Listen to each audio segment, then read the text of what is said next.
Hey, Michael. Hey, Edmond, how are you? Fantastic. I'll be better in about 5 days when the sun's out and it's 60 degrees here in Detroit. I can't wait. Let's not talk about that because 6 days just seems too far away. So let's press on. I'm excited though. Yeah, me too. So I'm excited. We got a great topic today. We got something big to talk about, right? Big in terms of Jira, and it's just growing, right? What are we talking about? Yeah, we're here to talk about that growth trajectory. Uh, you know, we're obviously very passionate about the Atlassian cloud, and we're Yeah. very large proponents of it. And it's fun to look back a little bit and realize how far we've come before we just, we're about to dive into where we're going to go. Yeah. 2 years ago, they announced an increase and a user capacity of 5,000 users. And that was a big deal. And that was very exciting.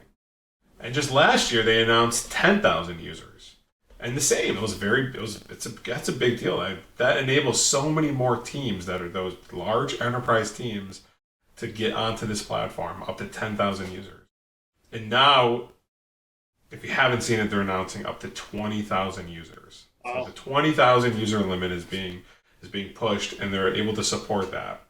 And kind of the behind the scenes, if I was a betting man, I would bet that number is just going to continue to grow at that exponential pace for the next however many years. I expect that 20,000. We're going to look back in a couple of years and say, hey, do you remember when they did 20,000? So those really large enterprise teams, Atlassian is able to support them at scale in the cloud, and that's very, very exciting.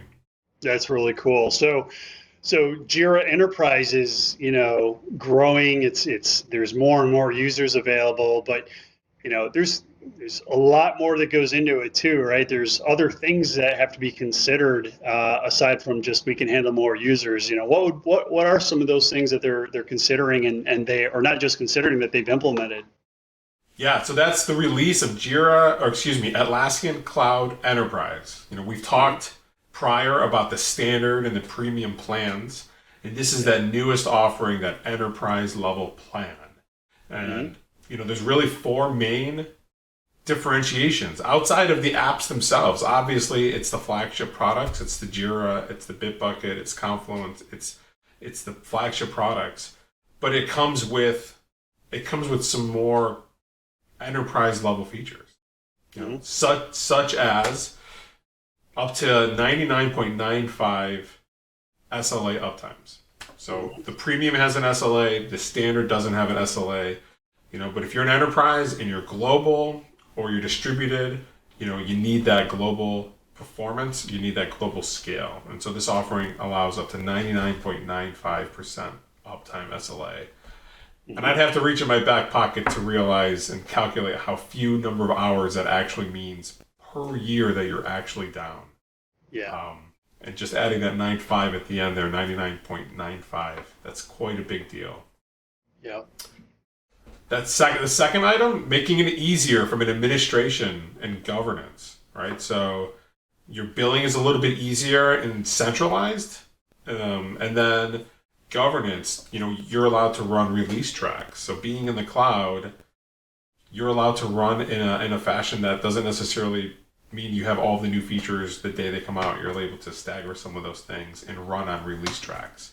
So that Wow, that's real cool. So you can actually control when new features are being released to your organization versus just they've upgraded it. Exactly. So really that enterprise level governance over that control. Exactly. Awesome. And then it comes baked in with that enterprise grade security. So data residency is included, SAML SSO. We've talked a little bit previously about Atlassian Access. That's just included as part of this. So all of those user governance and security related features, those are all just included as part of the enterprise cloud.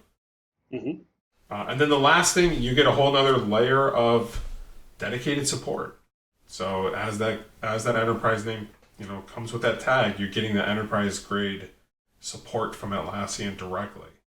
And so as the SaaS provider, you're getting that support from them, and then you get to work with a partner from us, like such as us, and talk about implementation support and user support. It really is that enterprise grade offering that I know some of those big organizations have been looking for. Oh, that's fantastic. Yeah, it's quite a journey. I think back to how many years ago, I think I first started using Jira around maybe 2004 or 5, and just how it's grown, not just, since then, but, the 5, the 10, the 15, the 20,000 users, and then coming through and sweeping in all of these other things, right? Building it for these enterprise organizations, having scale and performance, centralized administration, enterprise grade security, and then the extensibility, having all of that built in and growing in mind. It's really glad to see the journey it's been on. Yeah, that's a great word. It's definitely been a journey, and I'm excited to see where it continues to go. Me too. Me too. So if anybody is looking for assistance and want to talk more about enterprise in terms of Jira and is it a right fit? I'm assuming again, just reach out and talk to us. Yeah, absolutely. We are the cloud partner of the year for Atlassian, and we're excited to talk about what that enterprise flag means for you. Awesome. Great summary today. Good talking about it. Good seeing you too, Michael. Take care. You too, Evan. Have a good one.